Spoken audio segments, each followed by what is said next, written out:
Here. Louis Williams. Here. Adam Webb. Rob Clark. Here. Mark Ham. Here. Would you stand for the Pledge of Allegiance? I pledge allegiance to the flag of the United States of America and to the republic for which it stands, one nation, under God, indivisible, with liberty and justice for all.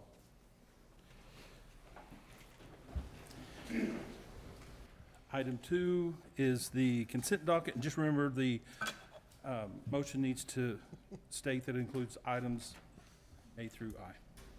Make a motion to approve the consent docket. Second. And then list what items, items A through. Oh, sorry, items A, make a motion to approve the consent docket, item A through I. Second. Okay, had a motion and a second. Will you call the vote, please? Kathy Griffith. Yes. Jason Blair. Yes. Melissa Hunt. Yes. Louis Williams. Yes. Rob Clark. Yes. Mark Ham. Yes. Item carries. Item 3 is receive a report on the public transit feasibility study and discuss implementation alternatives.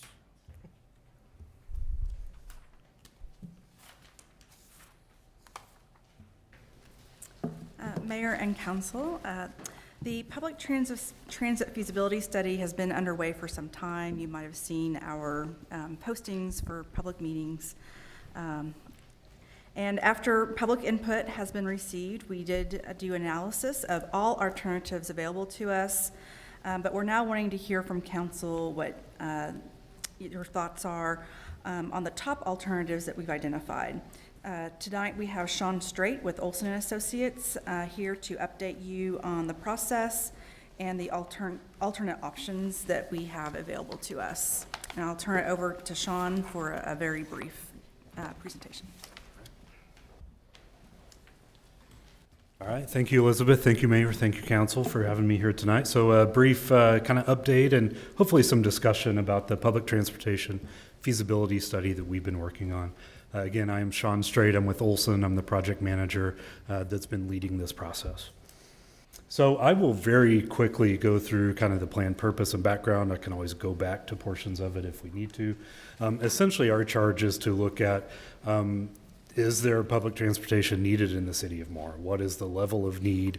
And if so, what are some of the options that we could use to meet that need? And then how would we go about implementing those options? So that's really kind of the scope boiled down in simple terms. As far as the process summary, so the first phase is needs and alternatives. So essentially, what is the level of need? What parts of the city? What certain populations might exhibit a higher level of need for using transit service. So that includes a market analysis, demographic information, economic information of the city and its residents. We had a stakeholder committee as part of the process. I believe 12, 13 people. Initially, at the outset of the process, we interviewed that group individually and then had a group meeting later in the process. They were very important in helping us understand the issues, needs, and challenges in the city. Public engagement, so there were a couple of public meetings early in the process, again, to identify the issues and challenges. A resident survey, talk a little bit more about that in a minute. And then developing concept alternatives. So what are some of the options that we could look at for transit services? And then a set of criteria to evaluate those options. And then development of the plan. So cost estimates obviously is a big factor here. And then selecting specific alternatives from that large group, what makes sense to carry forward to a more detailed level of analysis.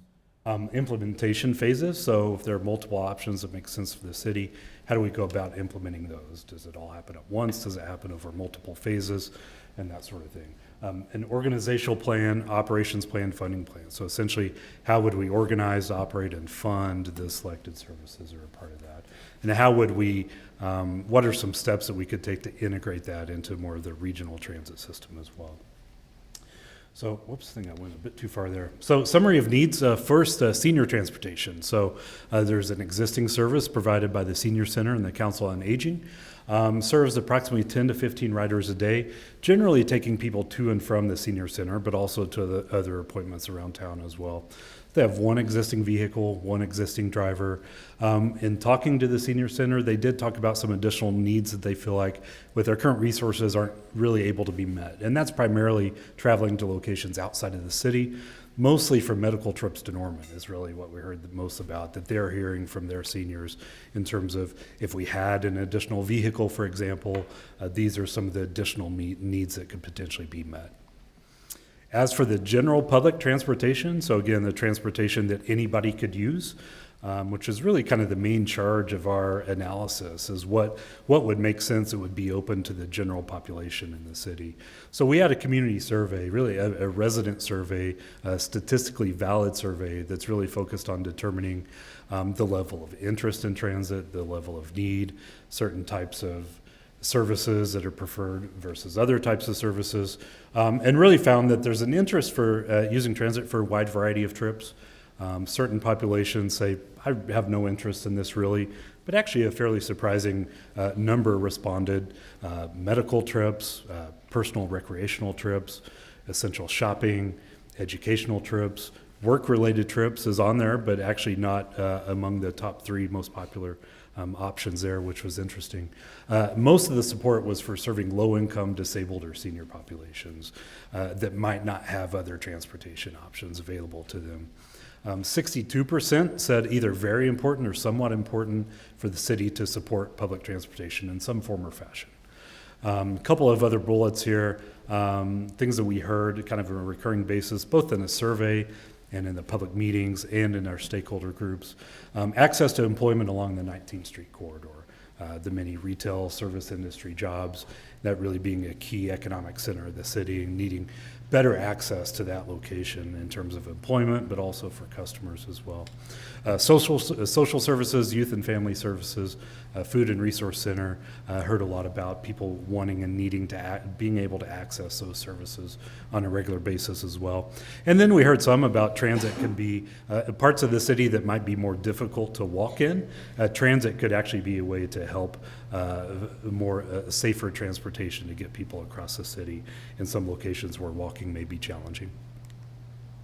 So getting into a few of the specific options and some high-level cost estimates. So the cost estimates you see on this slide are a mix of the embark options have been discussed in the past, so taking some of those numbers, adjusting for inflation. Some of the other costs on here are more focused on other places that have similar services and us creating an estimate for more based on those. Just those are not specifically quotes for that level of service, but estimates based on some other places. So really the first couple of options focus on embark services that are near the city and potentially extending those into more.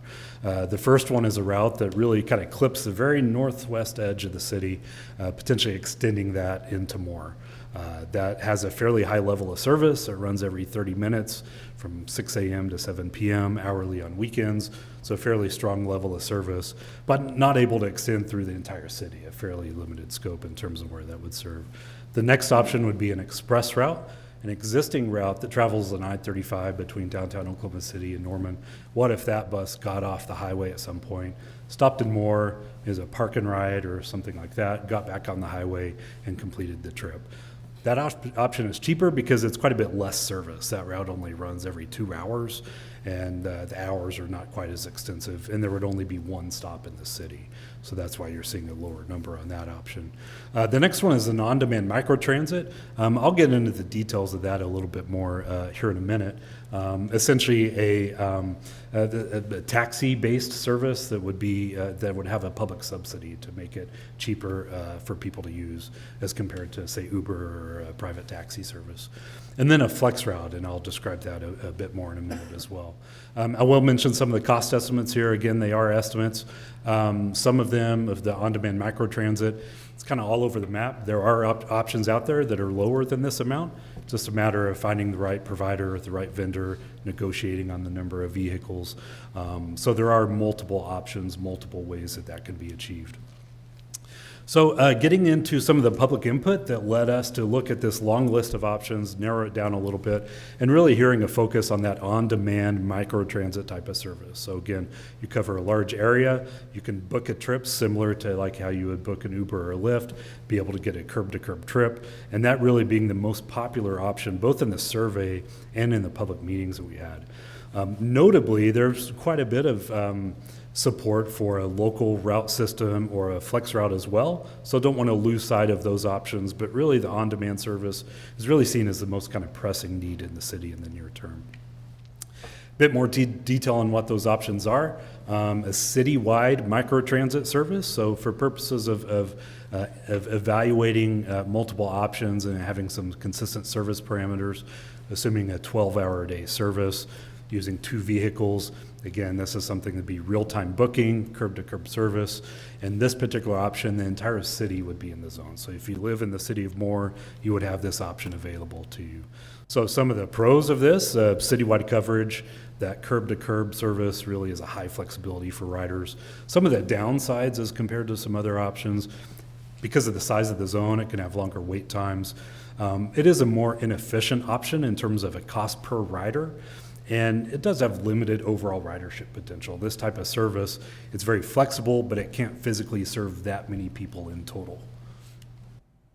The next option is very similar. Really, the service parameters are the same. The difference is instead of serving the entire city, we would focus on a specific zone, really focusing on the areas of highest need based on that market analysis that we did, really focusing on really a smaller area. The pros and cons are fairly similar here, generally relating to the smaller zone means you have less wait times, means the service is a bit more efficient on a cost per rider standpoint. Essentially, the vehicles aren't having to travel as far, so you can serve more trips, get a little bit more bang for your buck. Downsides, obviously, parts of the city aren't covered in the zone. If you live in some parts of the city, in this case, say the southeast quadrant of the city, this is an option that wouldn't be available to you with this option. The last one to talk about in a little bit of detail is the flex route. So this is, again, kind of taking the same 12-hour-a-day service parameters. Obviously, you can run it more hours. Obviously, that impacts the cost quite a bit. So a flex route is essentially it's a bus route with a defined schedule and a defined set of stops, but has the ability to where somebody can book a trip for that bus to flex off of the route within 3/4 of a mile. So it's a bit of a hybrid between an on-demand service and a fixed route service. So you can use it as a typical bus route, go to the bus stop, look at the schedule, get on the bus. You don't have to book anything. But if you wanted that bus to go off route, you could actually book a trip in advance, and there'd be enough time allocated in the schedule for the bus to be able to do that. So it's a bit of a way of kind of covering both needs at the same time. So some of the upsides, the consistent schedule is attractive to some people. The visibility of the service, you see bus stops along the street. Higher ridership potential, larger vehicles that are coming more often. You can serve a lot more riders in total with this type of option, and a lower cost per rider. It's a more efficient way of moving people. The downsides is primarily flexibility. You have to get to a bus stop. It's not something you can book curb to curb. It doesn't come to your house. You have to physically get to a bus stop or within 3/4 of a mile, which wouldn't serve the entire city. So it's really that partial city coverage is really the main downside to this particular option. So the last few slides here will go through sort of an example of implementing an on-demand type service. And the reason we kind of use on-demand here is I think it's most instructive for kind of what implementation could look like. And it's really the service type that we heard the most about, that we got the most support for in the process. So sort of walking through kind of an implementation of an on-demand type of service. So the city of Norman has a fairly new service called Norman On Demand. We talked to them. They gave us some great information about how their service is running. And so some of this information is kind of used from them, from some other services that we're familiar with, clients that we work with that have similar types of services, and kind of thinking through how those might apply to more. So first thing to note, there are a wide range of options. So really one end of the spectrum is the city could hire drivers, purchase buses, build or purchase a facility in which to store and maintain the vehicles and completely run the service. Essentially, you add a transit department in the city and the city operates the service. So that's kind of one end of the spectrum. The opposite end of the spectrum is you hire a vendor, and it's a turnkey service. The vendor essentially does everything. And there's many options in between that. So there are some cities out there where the city might own the fleet of vehicles, but the drivers work for a private vendor. And so there are all sorts of kind of hybrid options in between there. Really, our kind of initial recommendation based on the process that we've gone through is to really focus on that vendor-operated turnkey type of service, because we think it gives the city most flexibility, in terms of it's quite a heavy lift for a public entity to start operating a service from scratch. You have to purchase the vehicles, you have to hire the drivers, and so this is a way to sort of pilot a transportation service. It allows you to collect some really great data on what the needs are, where people are coming from, where they need to go, and you could potentially build that into something more in the future. You could build that into a city-operated service, you can build it into a flex route service if all the dots on the map kind of line up in a way that you can build a route out of it. But really, that's kind of our thinking in terms of what makes the most sense for the city, at least in the near term, to be able to give the city some flexibility. You can make adjustments to the service, you can change the hours that it operates, you can change the number of vehicles that operate the service in coordination with your vendor. So it gives you a lot more kind of levers to pull and a lot more flexibility, and why I think it probably makes the most sense in the near term. But why we're here is kind of getting your feedback on that and questions in that regard. On the financial side of things, so there are federal grant opportunities that fund transit capital and capital infrastructure and operations. Those opportunities are generally more on the capital side. So most transit providers are able to get a lot of their vehicles, their facilities, essentially 80% paid for through federal dollars with 20% local match. Not in all cases, but there are a variety of capital programs out there. It's quite a bit more difficult on the operations side. So there are some federal options for operating funds. There are some state options for operating funds. In particular, the Public Transit Revolving Fund, we talked to ODOT about that. They gave us some good information about that program. Essentially, there's a portion of that program that's allocated to the entire Oklahoma City region. And so there would have to be some discussion, depending on which path we go down here, with Embark, with ACOG, with some of the other transit service providers in the region, about how that funding gets allocated among the cities in the Oklahoma City region. And then one thing to stress here, there are grant opportunities, state and federal, but there has to be some amount of local match to be able to run the service, particularly for the operations. There really aren't examples out there where a transit provider is getting it fully paid for from federal dollars or state dollars. So you do need some local funding to at least be able to match those grant opportunities. So getting into a few of the kind of more specific numbers here. Again, this is these numbers here show implementation of some additional service on the Council of Aging side of things for the senior transportation, as well as a new on-demand microtransit service, and essentially as sort of a phase one operating scenario. I think the city could potentially have future phases 2, phases 3 that get more into other types of service. But our thinking is what makes the most sense in the near term is that kind of on-demand microtransit, and just laying out what some of those numbers look like. Again, the Council on Aging, the on-demand, and then if you're going to have to appoint a staff person to oversee and manage that service, so there's a little bit of a cost associated with that, with marketing, with oversight of the vendor, and some of those costs are captured in there as well. The revenue side of things is really taking other providers within the state of Oklahoma and assuming some of those same percentages applying here in terms of the percent of their revenue that comes from federal dollars, state dollars, and local dollars. So that's where those numbers are coming from as initial estimates here. And they're utilizing a lot of the same programs that the city of Moore would potentially utilize as well.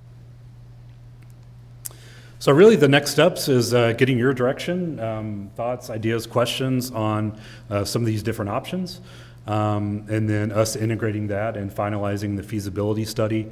And then really kind of a next step after that, once we kind of confirm the direction and intent of the council, is to maybe start some of those funding discussions, ODOT, ACOG, Embark, and really those kind of regional those regional allocations of funding that currently get divvied up in the region, and if Moore is essentially a new player in the transit operating landscape, a discussion with those entities about how that can work regionally. But it really starts with understanding and finalizing the service model that we think makes the most sense.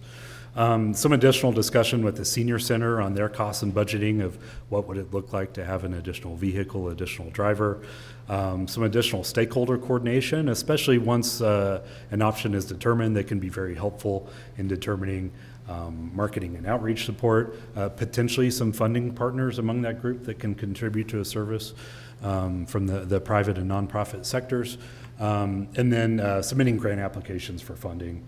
And then finally, if you do go with sort of the turnkey service vendor model, developing an RFP to essentially hire a vendor to run the service. So once we cover the other steps there. So with that, I will open it up to any questions, comments, ideas, et cetera.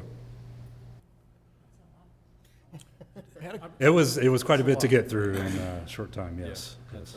Question on the senior citizens, and you said that there's 10 to 15 riders daily.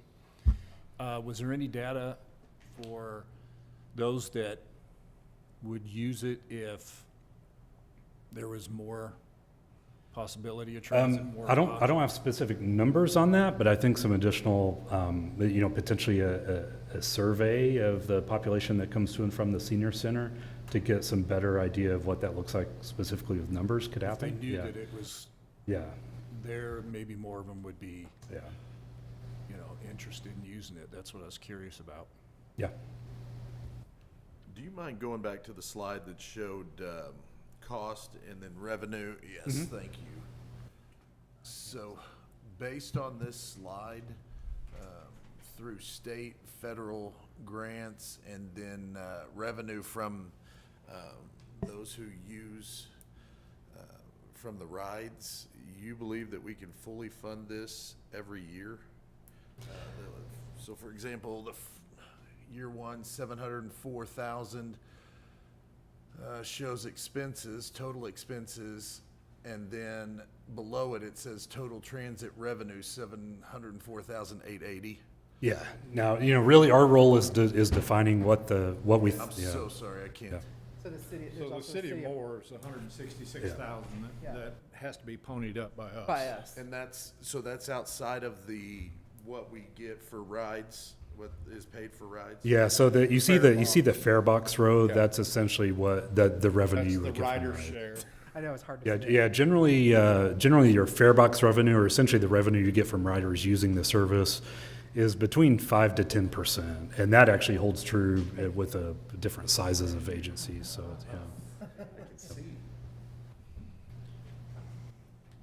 And so, there are some significant assumptions being made in these numbers, but just to give you sort of a general idea. So then council's just gonna have to decide where that revenue is gonna come from on the city side? Okay. Yeah. So this is our kind of best estimate of what the cost would be at this point. Yeah. This is for the on-demand and the senior. Correct. And now you don't necessarily have to do both, but this Right, this right. does include both of those options. Yes. And I'm curious on some of the on-demand, so we're not necessarily looking at a large bus, it could be according to the pictures, a van, Exactly. a Yeah. passenger. I mean, that type of, a van, or like some agencies use like a Ford Transit vehicle. And is that something Embark does, or is there different providers in the Oklahoma City Metro that provide? There that are service? essentially private vendors. There are a handful of private vendors out there. So essentially the city would release an RFP that defines, this is what we want the service to look like. A number of vendors would bid on that and give you their cost estimates and details of the service, and you'd choose among those to operate it. But yes, we'd be looking, for this model is generally in smaller, smaller vehicles, vans and such. And so on the cost estimate, that 166,000 is including that portion of the RFP side of everything? Yeah. Okay.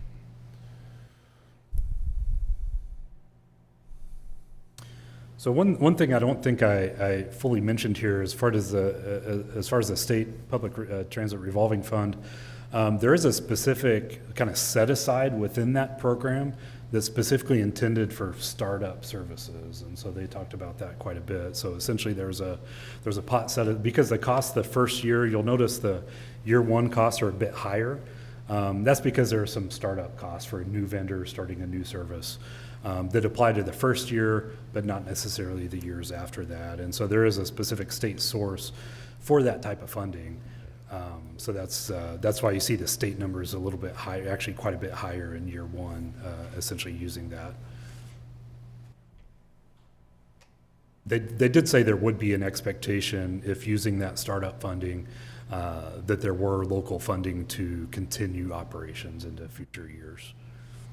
So there are a few kind of strings attached to that.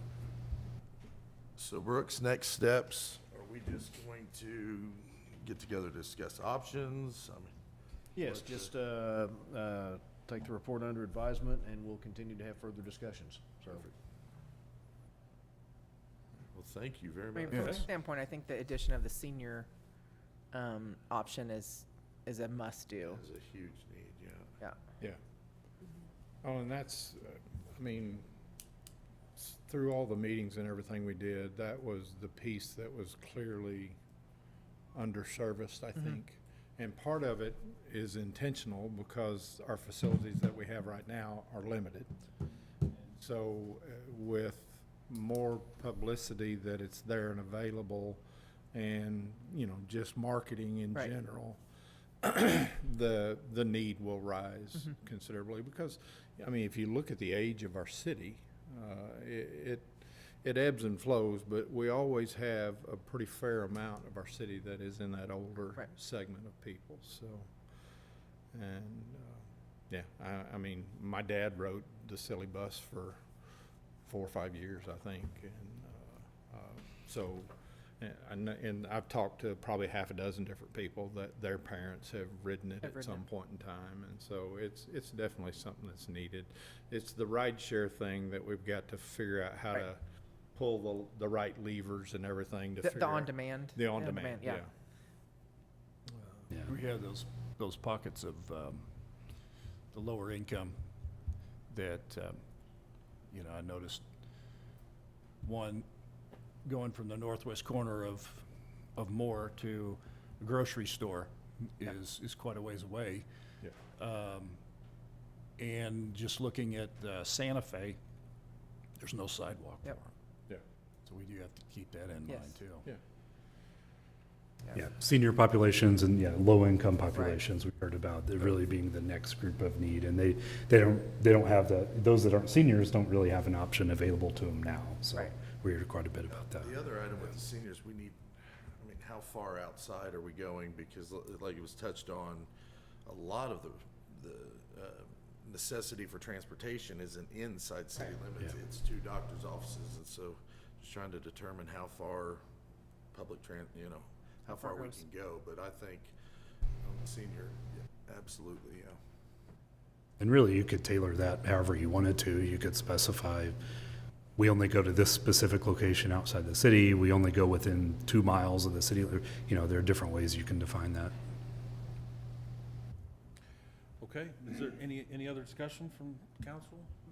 Thank you. Thank you very much. Yes, Thank you, I appreciate it. Appreciate your efforts. And Brooks, we'll just kind of wait to hear from you on if we can get more data and look this over and maybe have a meeting with you and Elizabeth or So, whatever we need to do. Can we get a copy of that presentation? Okay, thank you.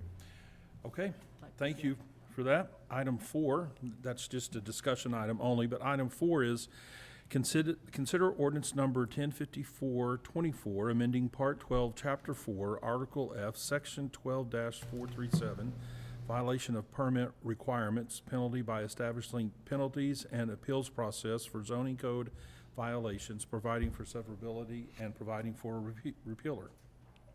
Mayor and council, this ordinance allows the city to revoke a certificate of occupancy for businesses who are not in compliance with the zoning code. And this would include things like parking, fencing, required fencing, site-proof fencing requirements, and of course, the landscaping requirements that we've been discussing for the past several months. This ordinance does include a 10-day notification period where a hearing of the violation. And then, of course, a hearing would be set before a city staff consisting of the building official, the community development director, the city attorney, or their designees. At this meeting, it's a timeline for compliance would be worked out with the owner. And then, of course, if the owner does not agree or we cannot reach terms, the owner can appeal the decision to city council. And just so you know, that revoking a certificate of occupancy does allow the city to turn off water. It allows the city to turn off electricity. But the ordinance also allows us to pursue other legal action besides those two. If you have any questions, I'm here to answer them. In the course of a year, how often would this happen? The need to Well, this process? Not to fully turn somebody off, but right, to so go through this process. I suppose I can just answer that by kind of giving a brief overview of our landscaping efforts so far to get businesses to comply with the code. So we currently have 24 of the about 180 or so businesses that we notified that were in non-compliance. We have 24 of those who have complied. We have 10 that we've granted extensions to. Some of those that were granted extensions might have already fixed the problems, but I just haven't had a chance to go back and look. We have 55 who are still either will never come into compliance, they have told us, or that are still thinking about it or still trying to figure out a way to make that happen. So to answer your question, it could be 55 because obviously not complying with the landscaping regulations would be a violation of the zoning code. So some have just said, we're not going to do it?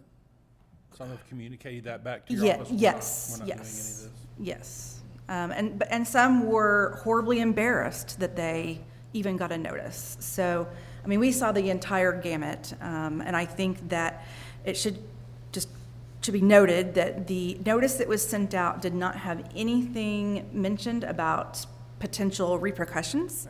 It was just merely, you're in violation, you're supposed to have X amount of trees, you don't have that many, please come into compliance. Right. And they said we're not gonna do it because they figured there's no consequences. Um, In a lot of cases, I guarantee it. yes. And if we're gonna have ordinances, I mean, we need a way to enforce them, Yeah. so.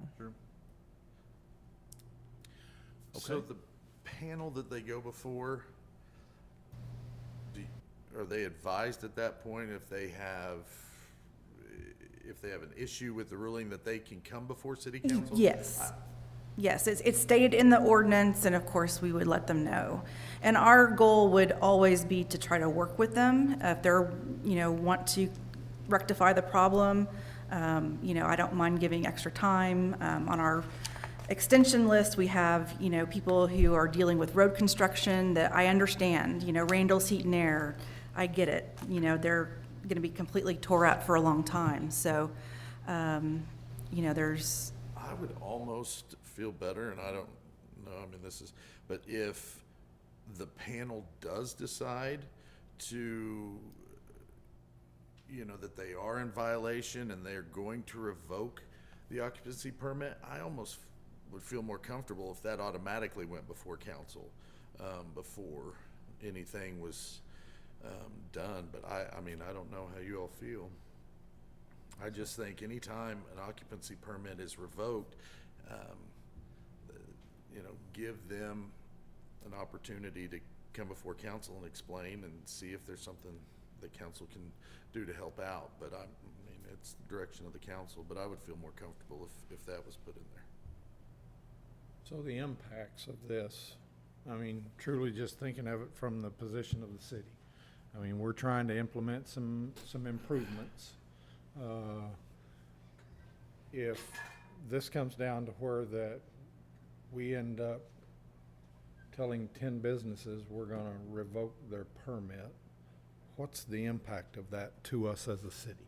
I mean, that's gonna make us look bad in some people's mind, no matter how we spin it. Agree. I'm curious, without being specific, some of those businesses that have indicated, well, we don't plan on complying, what would it take? Is it like they're gonna have to spend $3,000 or $4,000, or is it basically planting some trees or No, shrubs? yeah, it's $100 just, or some so? of them are just missing as little as one tree, which you could go to Home Depot and probably buy one for a couple $100s. I think their reasoning was because of the area of town that they're in is very industrialized, and they don't feel like it would benefit their business or the area. Okay. But it doesn't seem to be too big of a ask if it's one tree. No, no. Yeah, I mean, I guess we have to decide, are we trying to beautify our city and make our city look better? And if we are, and we have these ordinances in place, then people need to be held to that standard. Because they move in, they plant all these things, then they die off and nobody cares, and then, it's. Yeah, and now all of a sudden we started caring. Right. And, do you think that our ordinance ought to take into account the fact that the business is in an industrial area? I'm truly just asking. I'm talking out loud. Not necessarily. I think that to me, what really makes an impact is where the business is located. Is it along a major arterial that people drive by, have high traffic counts? The ironic thing is that the businesses along Messenger Lane have all complied. And nobody ever drives down Messenger Lane unless you have business there. But, some of these other places who are on a major thoroughfare that gets, What about the road by the railroad tracks? Was anybody cited over there? I think just a couple, and I believe that one of them did comply and one of them has not.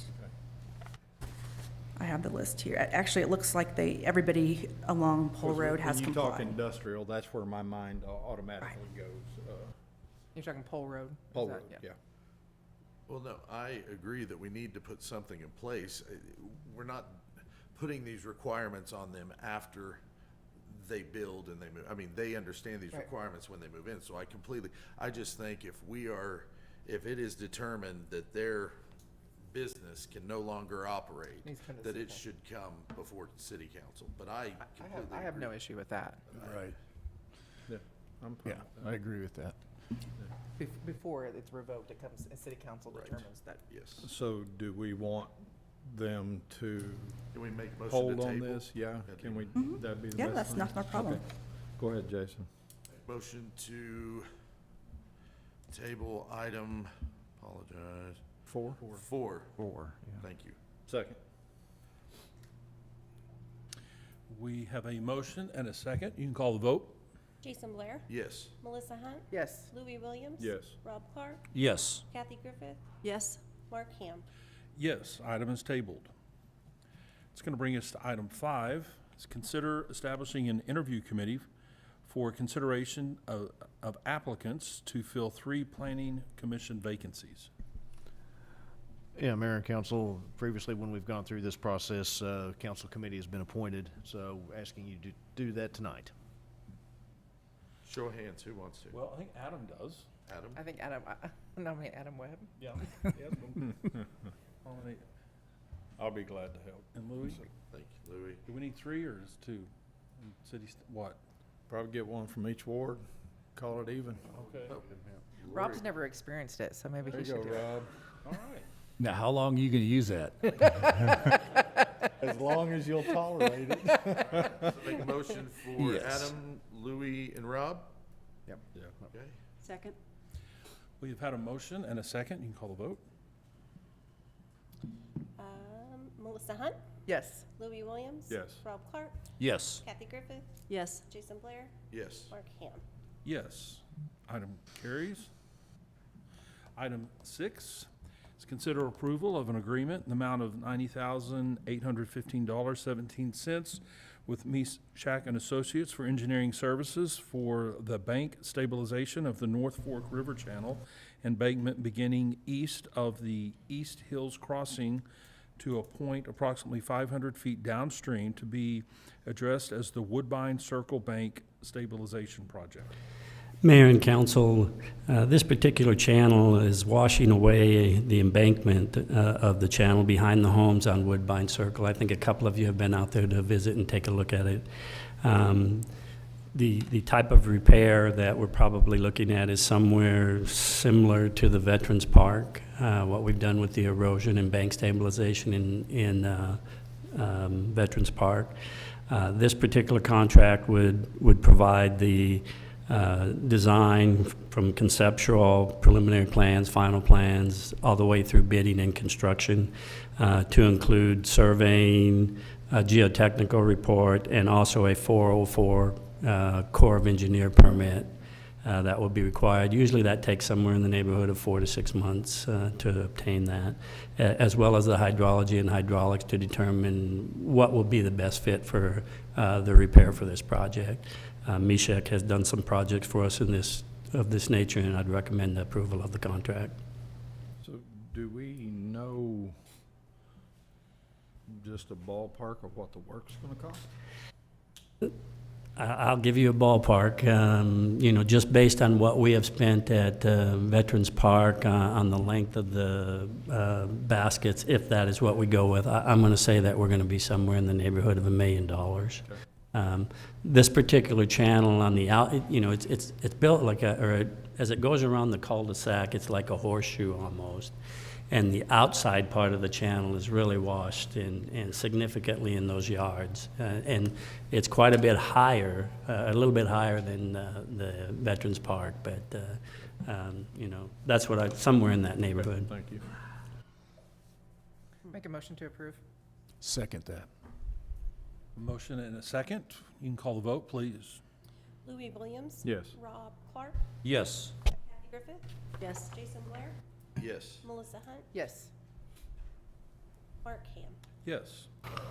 Item passes. Item 7 is consider approval of an agreement in the amount of $67,823.60 for project management in Phase 1 conceptual design with Meshach and Associates for engineering services for the design of the detention pond north of Northeast 3rd Street between Eastern Avenue and Turner Avenue to be addressed as the Northeast 3rd Street Detention Pond Project. Mayor and council, there is land that is for sale directly north of this particular area, north of Northeast 3rd Street. I believe it's owned by the First Church of God, and it's not a piece of property that is going to be easy to develop. So I think we really ought to take a look at that piece of property, which would provide detention. This project would be a detention pond on part of this property. The area of along 3rd Street from Turner Avenue east to the dead end on the east end as you get closer to Eastern, that area does flood during lower small storms, and so being able to put together and construct a detention pond would help people downstream from future flooding. Would this completely eliminate the problem or just make it better? It depends on how large the pond we're able to construct with the pond and how much we're able to obtain for the land, but it definitely will improve such that on the lower storms, it certainly would help alleviate flooding. Okay. I would recommend approval of design. On this particular one, we're only moving forward with Phase 1. Phase 1 would include the conceptual design, hydrology and hydraulics, so we can get a better feel for how much flow comes through. Also allow us to get started on the Corps of Engineer 404 permit. Make a motion we approve? Second that. We've had a motion and a second. You can call the vote. Rob Clark. Yes. Kathy Griffith. Yes. Jason Blair. Yes. Melissa Hunt. Yes. Louis Williams. Yes. Mark Ham. Yes, item passes. Item 8 is consider awarding a contract for bid number 2025-001, Public Works Maintenance Contractor to Silver Star Construction Company as the lowest and most responsible bidder.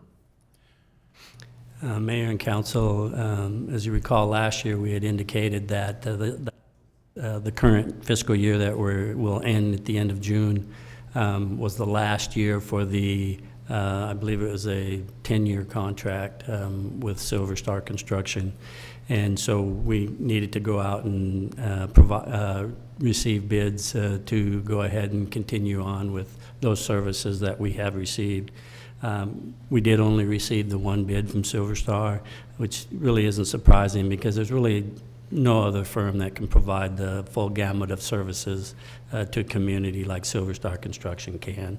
You know, they provide road maintenance and construction, drainage maintenance and construction, you know, snow removal during the winter, help us with ice removal. Anytime we have tornado, they've been there through tornadoes and remove and pick up debris and clean up for disasters. And so this year's contract that we received on the bid is an increase of approximately about 4.4%. And you know, we've had the city of Moore and Silver Star Construction has had probably more than 30 years of a partnership and relationship, and we'd recommend that we award the contract. How long is this contract? This particular contract is a 10-year contract. It's broken up into 2 5-year areas, but each year we still bring the contract before council for approval because there is the allowable increase for consumer price index and so forth. What's the purpose of the 2-5 year? We just broke it up. I mean, it basically we just broke it up into 2 5-year contracts. I mean, it's truly a contract that receives approval every year. But you know, for them to be able to put it, you know, provide that much of a level of service and the amount of equipment, and you know, they purchased equipment for us in the past to be able to take care of certain projects for us. For them to be able to get the return on their value, you know, it needs to be at least a minimum of 10 years. Yeah. And before we vote, I believe Mr. Sean has asked to say just a few words.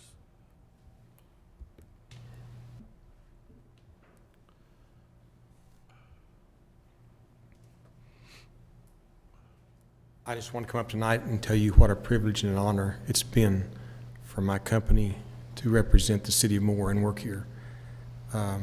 I can't tell you the feeling I get from the level of trust and stuff that's been with the city of Moore for all these years. I've been working on a retirement plan for quite a while. And we've sold the company to our employees. We have 300 employees that now own Silver Star Construction Company. A lot of them live right here in Moore. These people made the success of the company possible, and this repays them. And I'm here tonight to thank you on their behalf and mine, and introduce the next generation behind me. This is Jason Sean. He is the project manager for the City of Moore contract as of now. Again, if there's any questions you have, and for you, those of you who don't know, Silver Star was founded by myself with one 1969 dump truck 45 years ago here in Moore, Oklahoma. It's been quite a ride, and this is home for 50 years. I moved here in '74 to go to college and start the business. Thank you all so much. Is there anything that you guys want to know about Silver Star we can ask or, you know, answer for you? You gonna stay around for another 50 years? I told Brooks I would answer the phone 24/7. There are 4 cities we do this for, and I answer the phone 24/7 if they call. Phones are upside my bed, and Jason will too. From tornadoes that hit Seminole, to ice storms in Mustang, to water mains blow out, need a patch in the middle of the night. If my phone rings, I'll answer it. 911 still calls me once in a great while. From Mustang, we do Mustangs as well. So, again, I just want to thank you very much for everything. We are very honored and humbled, and we have your back. So, Well, thank you for everything that you do for the city. Appreciate it. thank you. Thank you. Yeah, and I would just say I remember after the unfortunate 2013 tornado came through, I was on the council, and I remember at how quickly Silver Star set up the transfer station of the debris that was going to be hauled off, and all of those trucks just start migrating to the city. And within a matter of days, a process was in place for the trucks to be weighed before. Unfortunately, you learn through experience that not everybody is honest, and even in disasters, people try to take advantage of the system. But we have some experience of that and knew what to do. And that was learning from our lessons of past storms, and I appreciate Silver Star's big role in the city of Moore being able to clean up in 3 months. And some cities hadn't even started, so it was good. you. Is there any other discussion? Make a motion to approve. Second. Had a motion and a second. You call the vote? Kathy Griffith, Yes. Jason Blair, Yes. Melissa Hunt, Yes. Louis Williams. Yes. Rob Clark, Yes. Mark Ham. Yes, item carries. Item 9 is consider entering into a maintenance, financing, and right-of-way agreement with the State of Oklahoma Department of Transportation, financing a not-to-exceed ACOG STBG estimated cost of $6,657,920, and the city financing an estimated cost of $1,664,480 for the South Telephone Road reconstruction from Southwest 19th Street to Southwest 34th Street project in Moore. Project number STP-214B169AG and state job number 3686404, and authorize the mayor to execute the agreement. Mayor and council, this is one of the 2023 bond issue projects, and as we did submit for ACOG funding, we were able to receive the amount of money as listed in the agenda item. I do need to note that this agreement with ODOT for Telephone Road, ACOG would not agree to be able to pay for the fifth lane of the widening portion of Telephone Road from 19th to 34th, but they're paying for 80% of the remainder. So there's still approximately $720,000 that is not part of this agreement at all with ACOG. So, the city's portion will be approximately for the entire project, based on the cost estimate, current cost estimate, about $2.4 million for that. Even so, with that, it's still not your typical 80-20 with ODOT, but it is a 74-26%, so that's pretty good. We'll take that anytime. Yeah. Great. Make a motion that we approve. Second. We've had a motion and a second, and call the vote. Jason Blair, Yes. Melissa Hunt, Yes. Louis Williams. Yes. Rob Clark, Yes. Kathy Griffith, Yes. Mark Ham. Yes. Item carries. Item 10 is considering into a maintenance, financing, and right-of-way agreement with the State of Oklahoma Department of Transportation, financing a not-to-exceed ACOG STBG estimated cost of $3,883,372, and the city financing estimated cost of $970,843 for the Northwest 27th Street, Shields Boulevard, Janeway Avenue intersection improvements in Moore. Project number STP-214B171AG and state job number 3686904, and authorize the mayor to execute the agreement. This also is part of the 2023 bond issue, and again, we received this is truly an 80-20 split because this is an intersection project and not a full length of a mile almost. So they were willing to pay for the additional 2 left turn lanes as a part of a intersection reconstruction. So with that, I'd recommend approval. Make a motion to approve? Second that. We've had a motion and a second. You can call the vote. Melissa Hunt, Yes. Louis Williams. Yes. Rob Clark, Yes. Kathy Griffith, Yes. Jason Blair, Yes. Mark Ham. Yes, and that's great to see those grants. Yeah.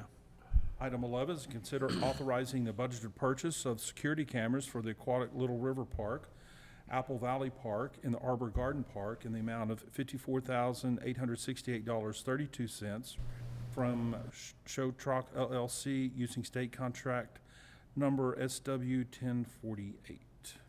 Mayor and Council, 11, 12, and 13 are companion items. These are all for building security cameras, DVRs, and related equipment. We currently have about 252 cameras over 18 buildings and 8 parks. Item 11 was budgeted for this year and is for new cameras at the Aquatic Center and the 3 parks that you named, both the Little River North, Apple Valley, and Arbor Gardens, which have no cameras in them at this time. And as I said, that is budgeted for this year. Items 12 is for replacement DVRs, switches, networking equipment for these cameras, and that's being funded by the state and local cybersecurity grant program through the Oklahoma Office of Homeland Security. This is budgeted for the 2024-2025 year.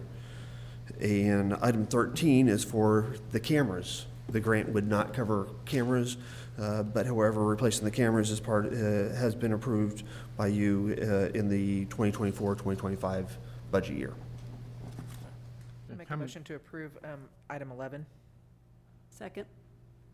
Was there any discussion? How many cameras is that? Well, we currently have 252. Yeah, this new one, how much is this? It's slightly different because we're actually saving money by replacing where 2 cameras are, replacing cameras with multi-lens focus cameras. Okay. So there's actually where we could combine them, we're actually going to be having slightly less by putting them on that. Makes sense. But it'll be about 150, 175 Okay. cameras on that. It's just we're able to, for the same price you get 2 cameras, that you would buy 2 cameras, we got a 4 lens focus. Yeah. Covers more area. Okay, very good. Okay, there's no more discussion. We've had a motion and a second. You can call a vote. Melissa Hunt. Yes. Louis Williams. Yes. Rob Clark. Yes. Kathy Griffith. Yes. Jason Blair. Yes. Mark Ham. Yes. Item carries. Item 12 is consider authorizing the 2024-2025 budget year purchase of security camera servers and networking in the amount of $623,345.96 from Show Truck LLC using state contract number SW 1048 to be purchased using funds from the state and local cybersecurity grant program through the Oklahoma Office of Homeland Security. Motion to approve? Second. Will you call the vote? Kathy Griffith. Yes. Jason Blair. Yes. Melissa Hunt. Yes. Louis Williams. Yes. Rob Clark. Yes. Mark Ham. Yes. Item carries.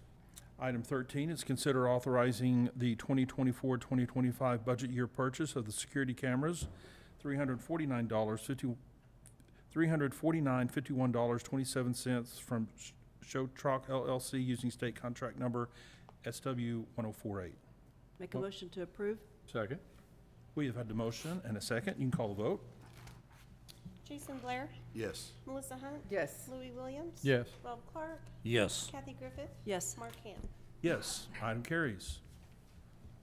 Bring us to item 14 is consider authorizing the 2024-25 budget year purchase of Arctic Wolf security operation in the amount of $253,122.42 from the Chickasaw Telecom using state contract number SW 1022C to be purchased using funds from the state and local cyber security grant program through the Oklahoma State Office of Homeland Security.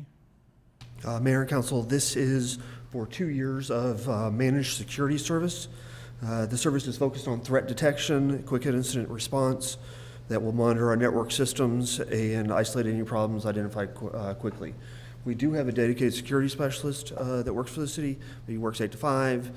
This would allow somebody to respond 24/7, isolate any problems, and neutralize the threat.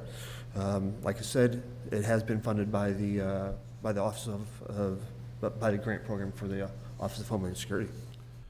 Motion to approve? Second that. I've had a motion and a second. You can call the vote. Melissa Hunt. Yes. Louis Williams. Yes. Rob Clark. Yes. Kathy Griffith. Yes. Jason Blair. Yes. Mark Ham. Yes. Item carries. Item 15 is consider approval of a contract with Jackson Mechanical Service, Inc., who submitted the lowest quote for the HVAC energy efficiency upgrades to Moore City Hall and to the Moore Public Library in the total amount of $109,558 using energy efficiency and conservation block grant funds. Mayor and Council, good evening. This will replace the boilers at City Hall and the library. The City Hall boilers are about 38 years old, and the ones at the library are about 37 years old. So the city was awarded a grant money to be able to do this. So this will be replacing those boilers. So we're going back with boilers? Or we're going with something more energy efficient? We're going with something that's more energy efficient. Motion to approve? Second. We have had a motion and a second. You can call the vote, please. Louis Williams? Yes. Rob Clark? Yes. Kathy Griffith? Yes. Jason Blair? Yes. Melissa Hunt? Yes. Mark Ham? Yes, item carries. Item 16 is consider approval of a new job description for administrative clerk planning in the Community Development Department to be effective July 1st, 2024, and assign it to pay grade 107 of the salary table approved by the City Council on June 2016 in accordance with the budget approved by City Council for fiscal year 24-25. Mayor and Council, the Community Development Department is requesting your approval of the submitted draft for a new job description for administrative clerk planning. The administrative clerk will be assigned specialized clerical duties in the planning division, including responding to public inquiries, providing forms and documents to new applicants and accepting completed permits and applications for processing, performing administrative reviews for minor development applications, and interpreting and explaining maps, plats, codes, and ordinances to the public. Staff recommends approval and placement of this budgeted full-time job description in pay grade 107 of the city's salary table as approved by council in 2016 and in accordance with the approved budget for fiscal year 24-25. Any questions? Motion to approve? Second. We've got a motion and a second. You can call the vote. Louis Williams? Yes. Rob Clark? Yes. Kathy Griffith? Yes. Jason Blair? Yes. Melissa Hunt? Yes. Mark Ham? Yes. Happy we're adding an employee to that department. I think it's needed, so. Yeah.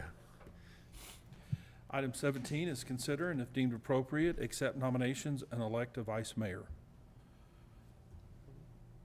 I'll make a motion to appoint Louis Williams as vice mayor.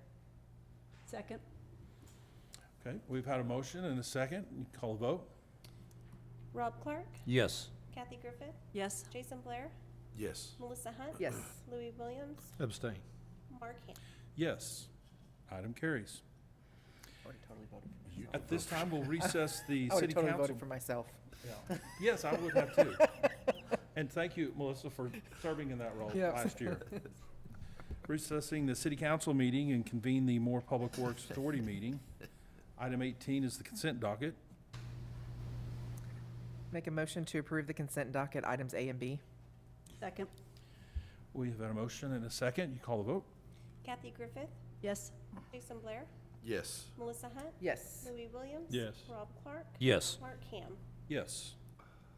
Item 19 is consider and if deemed appropriate, accept nominations and elect a vice chair of the trust.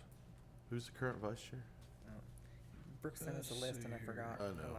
Vice Chair currently is Councilman Williams. Hey, I'm happy to Yeah. offer up the, Yeah.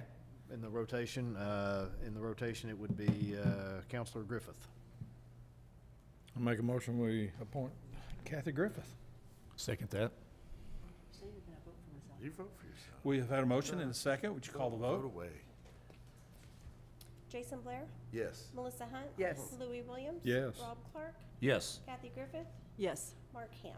Yes. Thank you.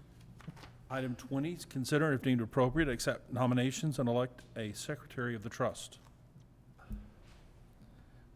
Councilman Clark is slated for this one. Make a motion to appoint Councilman Clark. Second.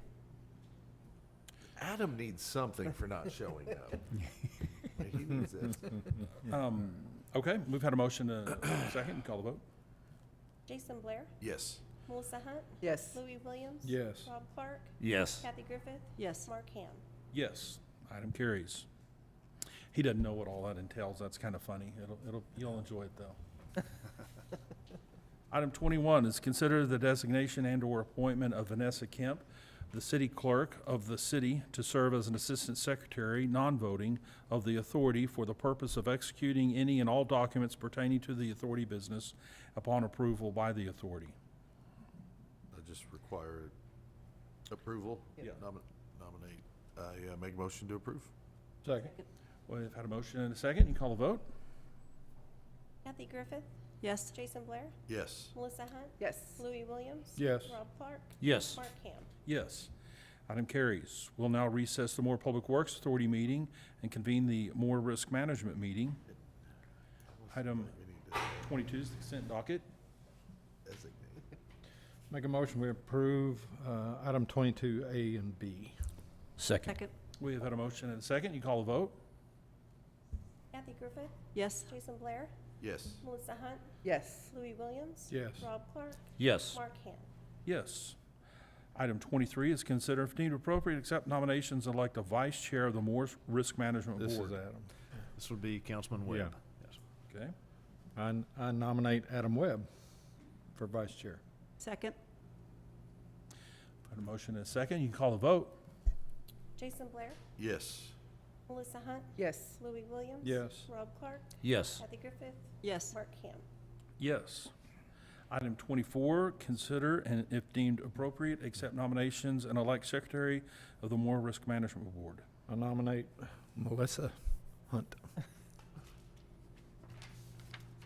Any second? Oh, second? I don't think I can second it. We've had a motion and a second. You can call the vote. Melissa Hunt. Yes. Adam Webb. Louis Williams. Yes. Rob Clark. Yes. Kathy Griffith. Yes. Jason Blair. Yes. Mark Ham. Yes. Item carries. This time we'll recess the Moore Risk Management meeting and convene the Moore Economic Development Authority meeting. Oh, will you call the roll, please? Kathy Griffith. Here. Jason Blair. Here. Mark Ham. Here. Louis Williams. Here. Adam Webb. Rob Clark. Here. Melissa Hunt. Here. Item 26 is a consent docket. Make a motion, we approve consent docket 26, sub-item A. Second that. We have a motion and a second. Will you call the vote, please? Jason Blair. Yes. Mark Ham. Yes. Louis Williams. Yes. Rob Clark. Yes. Kathy Griffith. Yes. Melissa Hunt. Yes. Item 27, consider adoption of resolution number 2724, authorizing employment of financial advisor, authority counsel, and bond counsel to assist in preparation of financing documents pertaining to various municipal capital improvements, authorizing financial advisor to obtain bids from interested financial institutions for said financing and containing other provisions related thereto. This was discussed during the budget, and this is the proceeds of this would, if approved, would be used to acquire property in Cleveland Heights, property hopefully adjacent to Cleveland Heights, an additional fire engine, expansion of Station 1, study of a public safety facility, and improvements to City Hall. Recommend approval. Make a motion to approve. Item 27. Second. A motion and a second. Will you call the vote, please? Kathy Griffith. Yes. Jason Blair. Yes. Mark Ham. Yes. Louis Williams. Yes. Rob Clark. Yes. Melissa Hunt. Yes. Item 28, consider and if deemed appropriate, accept nominations and elect a chair of the Moore Economic Development Authority. Kathy? Kathy? Yeah, make a motion, we nominate Kathy Griffith. Do I have a second? Second. A motion and a second. Second. You sure? Have a motion and a second. Will you call the vote, please? Kathy Griffith. Yes. Jason Blair. Mark Ham. Yes. Louis Williams. Yes. Melissa Hunt. Yes. Rob Uh, Clark. Rob Yes. Clark. Oh, Marked your name out, I'm sorry. Rob right. Clark. Yes. item 29, consider if deemed appropriate, accept nominations and elect a vice chair of the Moore Economic Development Authority. Adam? It's you. Me? Oh. Okay, I'll nominate Louis Williams. I have a motion. Do I have a second? Second? Second. I have a motion and a second. Will you call the vote, please? Kathy Griffith, Yes. Jason Blair, Mark Ham, Yes? Louis Williams, Yes. Rob Clark, Yes. Melissa Hunt. Yes. Item 30, consider and if deemed appropriate, accept nominations and elect a secretary of the authority. Councilman Clark. I nominate Councilman Clark. Second? I have a motion and a second. Will you call the vote, please? Jason Blair, Yes. Mark Ham, Yes? Louis Williams. Yes. Rob Clark, Yes. Kathy Griffith, Yes. Melissa Hunt. Yes. We'll now recess the Moore Economic Development Authority meeting and reconvene the city council meeting. Okay, let the record reflect that everybody that was present is still present. Item 31 is new business. Item A, citizens forum, items not on the agenda. Nobody's signed up. Is there anybody here that would like to speak? Yes, sir, come on up. And you should know, but just give us your name and your address, and you have about 5 minutes. My name is Tom Poiser. I live at 4217 Farm Road. My wife and I have been recent citizens of Moore for about 2 years. I just would like to make a very, very small suggestion to the mayor and the city council, and thank you for this time to make this suggestion. Our former residence, which was a city of about double the size of Moore, regarding transportation for all of the different community events and for the citizens of the city. And one of the things, again, I didn't hear suggested was that the VA provides a van for all veterans for appointments, hospitalization, emergency needs. And I don't know if the VA in this area would provide that to all veterans that have these different kind of appointments and needs to be registered. And it was a full-size van that held about 8 people. You didn't have to make any kind of reservations because the van was always parked at the senior citizens facility. And I don't know if this is something that you want to look into since you're discussing this public transportation for the city. Thank you. Thank you so much. Absolutely. Yeah, thank you. Good We'll- idea. yeah, we'll- Thank you. We'll check it out, for sure. Anybody else like to say anything? Item B is items from the city council trustees. I sure like driving down Eastern Avenue. Oh, yeah. I've been prepping my wife for telephone, so it's fixing to get messy, so. I will say there's some residents that are going to be definitely happy to know about the improvement to the drainage, you know, and Tills. Yeah. it's been something that they've been hoping for a good while, and appreciate the work. Yep. Okay. Item C is the city trust manager. Just to remind everyone, tomorrow's election day, and please go vote. Item 32 is executive session. Section 307, Title 25, Oklahoma statutes permits the public body to meet in executive session for certain specified reasons under certain specified conditions. It's the opinion of the city attorney that the city council may consider and adopt a motion to meet in executive session to discuss the following item. Item A, discuss, consider, and if deemed appropriate, take possible action regarding pending claim by Al Jones against the city of Moore and authorization for legal counsel and staff to take action as necessary and appropriate in the interest of the city of Moore as authorized by 25 Oklahoma Statute 307B4. Make a motion, we convene to executive session. Second that. Will you call the vote, please? Kathy Griffith, Yes. Jason Blair, Yes. Melissa Hunt, Yes. Louis Williams. Yes. Rob Clark, Yes. Mark Ham. Yes. We'll convene to executive session. Did y'all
Okay. Item B is, or C, reconvened from executive session. Again, all members that were present are still present. And item D. I make a motion to proceed as directed. Second. Okay, we've had a motion and a second. You can call the vote. Kathy Griffith, Yes. Jason Blair, Yes. Melissa Hunt, Yes. Louis Williams. Yes. Rob Clark, Yes. Mark Ham. Yes, item carries.